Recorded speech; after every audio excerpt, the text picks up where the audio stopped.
جاہل کو اپنی جہالت نظر نہیں آتی جب وہ اندھیرے میں ڈوبتا ہے، اور نہ ہی علم والا اپنے علم کو دیکھتا ہے کیونکہ وہ اس کی روشنی میں رہتا ہے۔ جو کچھ آپ یہاں لائیں گے وہاں آپ کاٹو گے۔ جو اپنے آپ کو جانتا ہے وہ اپنے ہی رب کو جانتا ہے، بے شک وہی اس کی پہچان اور حقیقت ہے۔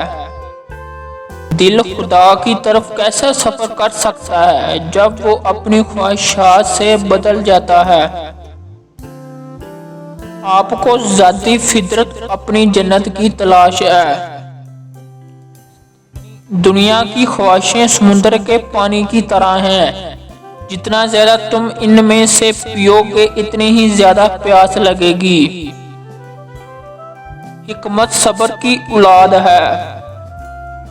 ہر پرندہ اپنی اپنی قسمت کے ساتھ اڑتا ہے، عقاب عقاب کے ساتھ، کوے کووں کے ساتھ۔ جب آپ اپنے آپ کو جانتے ہیں تو آپ کی ذات ختم ہو جاتی ہے۔ اگر لوگ اپنے آپ کو جانتے ہیں تو وہ خدا کو جانتے ہیں، اور اگر وہ واقعی خدا کو جانتے ہیں تو وہ اس سے مطمئن ہوں گے کہ وہ اس اکیلے کے بارے میں سوچیں گے۔ اگر دل ایمان سے بھرا ہوا ہے تو یہ آپ کو سچائی کی طرف رہنمائی کرے گا۔ امید کے لیے آپ کو ایمان کی ضرورت ہے۔ کسی شخص کی تقدیر اس کی کوششوں سے طے ہوتی ہے۔ آپ کو درد محسوس کرنے کی ضرورت ہے تاکہ آپ دوسروں کے درد کو سمجھ سکیں جنہیں آپ نے تکلیف دی ہے۔ اگر آپ خدا پر بھروسہ کریں اور اس سے اپنا ساتھی بنائیں تو آپ کے تمام راستے آسان اور محفوظ ہو جائیں گے۔ جو آنسو ہم بہاتے ہیں وہ ہمارے دلوں میں بغاوت کو سراب کرتے ہیں۔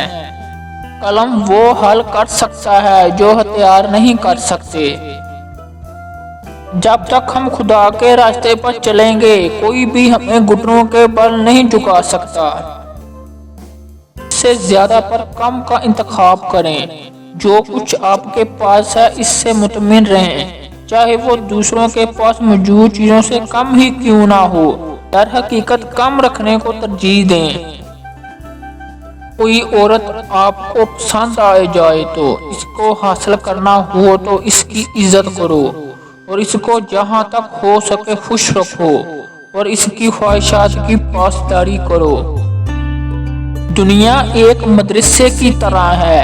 ہم میں سے ہر ایک کا الگ الگ امتحان لیا جاتا ہے، اور ہمارا واحد استاد خدا ہے۔